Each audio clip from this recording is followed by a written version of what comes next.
For over 50 years, the savage killer behind the notorious 1947 Black Dahlia murder eluded police. But in 1999, retired LAPD detective Steve Hodel is sifting through his father's belongings when he uncovers something unusual. A photograph of a woman who looks like the Black Dahlia herself, Elizabeth Short. Steve Hodel's father is George Hodel, a prominent Los Angeles physician. When Steve was a boy, the Hodels lived in the Soden House in the hills above Hollywood, designed by Frank Lloyd Wright to resemble a Maya temple. At this stage in his life, his father was on his third marriage and had 5 children. His first wife had been common law, and his second wife had never officially divorced him. George was not one to follow the constraints of conventional society. Steve's early childhood was filled with memories of his parents' wild parties, attended by Hollywood actors and actresses. And why would his father have a photograph of LA's most notorious murder victim? Relying on his decades as a detective, Steve digs deeper into his father's past to see if George had any connection to the Black Dahlia. He becomes intrigued when he reads that the police theorized Short's vicious injuries likely came at the hands of a doctor. Steve's father, George, was a doctor who had performed numerous surgeries during his early career. And Hodel's medical office was in downtown LA, close to the Biltmore Hotel where Elizabeth Short was last seen alive. When Steve compares the letters sent to the press by the supposed murderer in 1947 with a sample of his father's handwriting, his blood runs cold. The similarities are alarming. He even hires a handwriting expert to analyze the 2 samples. The expert confirms it. The same person wrote both letters. Steve pulls some favors and gets access to the original Black Dahlia case file, and his darkest suspicions are confirmed. George Hodel was one of the prime suspects in the Black Dahlia murder. Witnesses identified Elizabeth Short as one of George's girlfriends. Steve even discovers the LAPD installed a wiretap inside his father's house. This revelation has been closely followed by journalists Ann and David Vasquez, who have become the foremost experts on Short's unsolved murder. So the LAPD ends up wiretapping George Hodel's home for some 40 days, and they capture some incredible evidence, including a conversation in which George tells a friend, "Supposing I did kill Black Dahlia, they can't prove it now." Even after these conversations were recorded during the wiretapping, LAPD still didn't feel confident that they had enough evidence to make an arrest of George Hodel. But it confirmed what Steve Hodel had spent already years building a case about connecting the dots between his father and the Black Dahlia murder. As unconscionable as it is, Steve firmly believes the unthinkable. His own father was responsible for one of the most disturbing murders in history. As a retired cop, Steve's confident the LAPD had enough evidence to arrest his father for the Black Dahlia murder. So why didn't they? For years, Steve was left wondering until a rediscovered letter from the 1940s offered critical clues. The letter was penned in 1949 by W. Glenn Martin, then a paid informant working for the LAPD, and it makes stunning allegations about the Black Dahlia case. That letter is filled with references to someone known as GH, and it connects GH to the murder of the Black Dahlia. So it turns out that Glenn Martin knew George Hodel. They spent time together, they socialized. And clearly Glenn Martin knew he knew too much. He was fearful of the police coming to harm him or his family, his daughters. And so this letter was his last will and testament, saying, "I know what I know, and if anything happens to me, it's because I know who killed the Black Dahlia." I came into this completely skeptical, but after spending as much time as we did with Steve, we started to understand all of these very complicated pieces to the story and Steve's connection to it. But at the conclusion of it, I feel like he has absolutely built the case for who killed Elizabeth Short. It was George Hodel. And GH was using his influence with the LA District Attorney, with LAPD, to either confuse or disrupt the investigation into the Black Dahlia murder. Steve Hodel sees the initials GH throughout this letter. He knows instantly that GH stands for George Hodel, and that his dad is yet again connected and tied to the Black Dahlia murder. Steve's sister Tamar, who had experienced her own troubled past with their father, warned him that George had deep roots within the police community. He had been rumored to have treated venereal disease and terminated unwanted pregnancies on behalf of city officials, who in turn might have protected him from being arrested. After analyzing all of the evidence for over a decade, Steve Hodel has developed a strong theory of what he believes happened in the case of the Black Dahlia. On the fateful night of January 9th, George meets Elizabeth Short at the Biltmore Hotel. Steve believes that what began as a charming date spiraled into disaster. George becomes enraged when he discovers Elizabeth is romantically involved with someone else. George then forces her back to his house against her will. Steve suspects his insanely jealous and humiliated father punishes Elizabeth for her betrayal by torturing Short for days in his basement. Steve's half-sister claimed to have witnessed their father's dark proclivity for sexual orgies and sadomasochism. So there is a chance that this dark obsession turned deadly. Amidst the punishment, she dies, and Steve believes his father surgically dismembers her.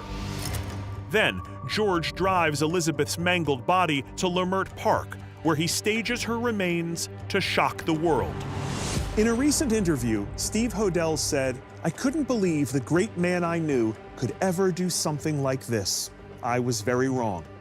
George Hodel, though, was never arrested for the death of Elizabeth Short, and he never will be. He died in 1999. And to date, the LAPD has never charged anyone with the Black Dahlia murder. But for George Hodel's son, at least, this horrifying case is closed.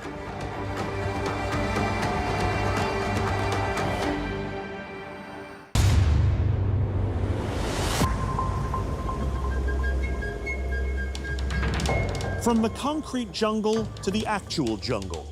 It's May 30th, 1925, and I am deep in the South American Amazon. That right there is Percy Fawcett, a veteran explorer on his 7th expedition into this unforgiving wilderness. Alongside is his son Jack and friend Raleigh. Together, they're searching for a fabled lost city rumored to be dripping in gold and jewels. It's a place hidden deep in the vast Mato Grosso jungles in the interior of Brazil.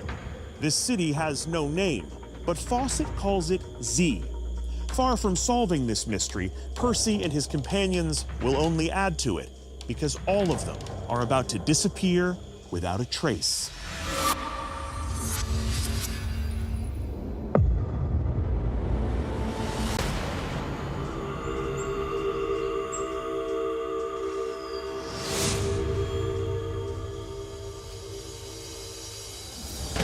Percy Fawcett's obsession with the Amazon starts in 1906. Somewhere on the border of Bolivia and Brazil, deep in the jungle. But Fawcett isn't trekking through this dense and unforgiving vegetation looking for a lost city. Z isn't even on his radar yet. In his early career, Fawcett goes to work for the Royal Geographical Society to survey and map the jungles near Bolivia.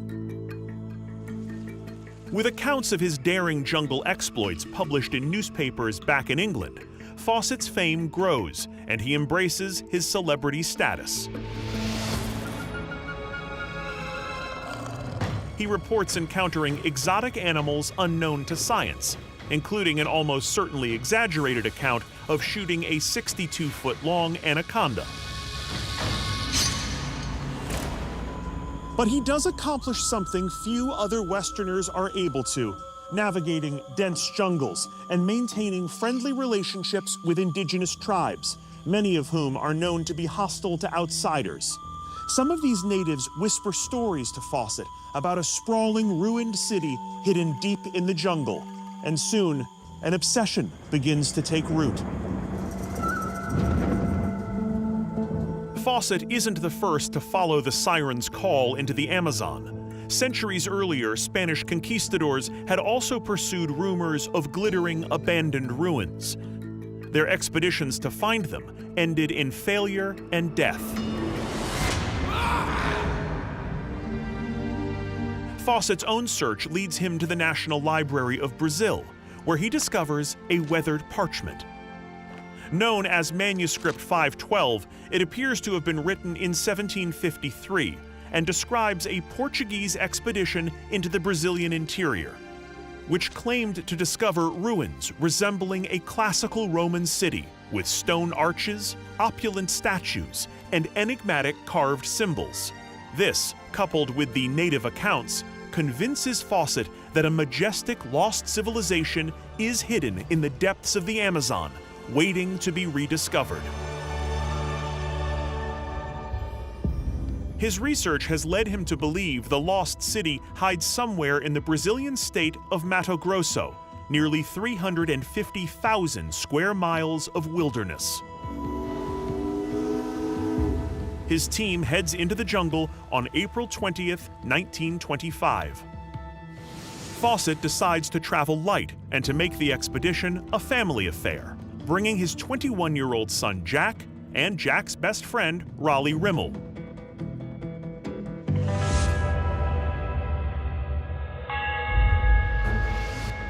The public is fascinated with the quest, but experts are less than enthusiastic. The overwhelming majority think that Z is just a fantasy, but Fawcett is undeterred.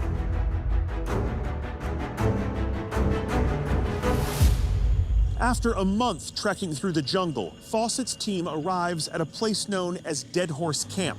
Here, he sends a native runner back to civilization with a letter he's written to his wife Nina. He gives the coordinates of the camp and notes that his group has plenty of provisions and remain in good spirits. He signs off, "You need have no fear of any failure."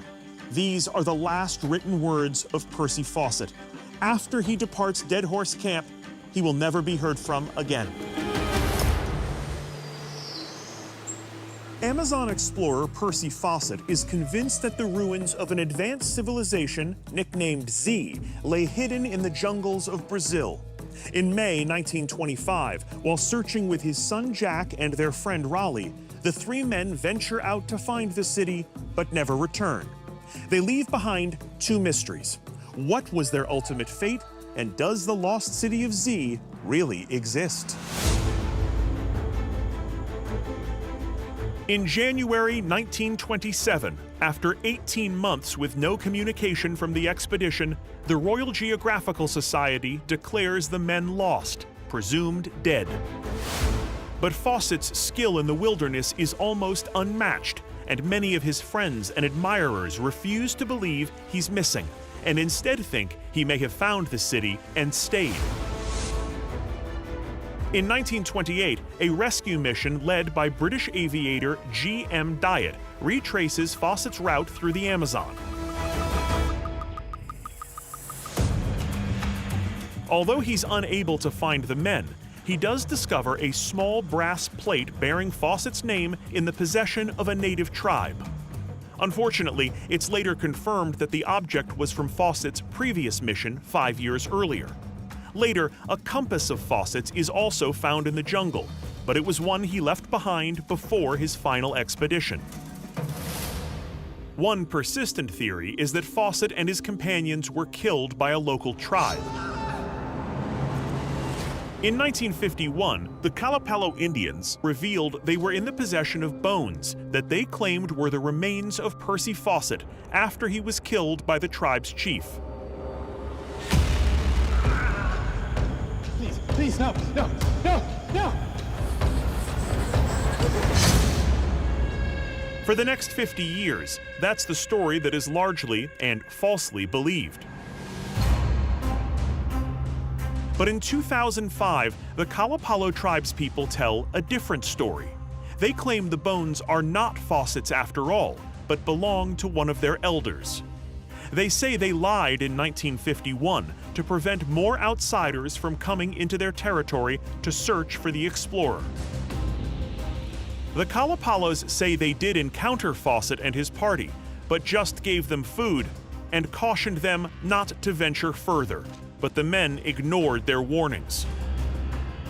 Rumors have long swirled that Fawcett and his companions encountered less hospitable tribes who riddled them with arrows or clubbed them to death.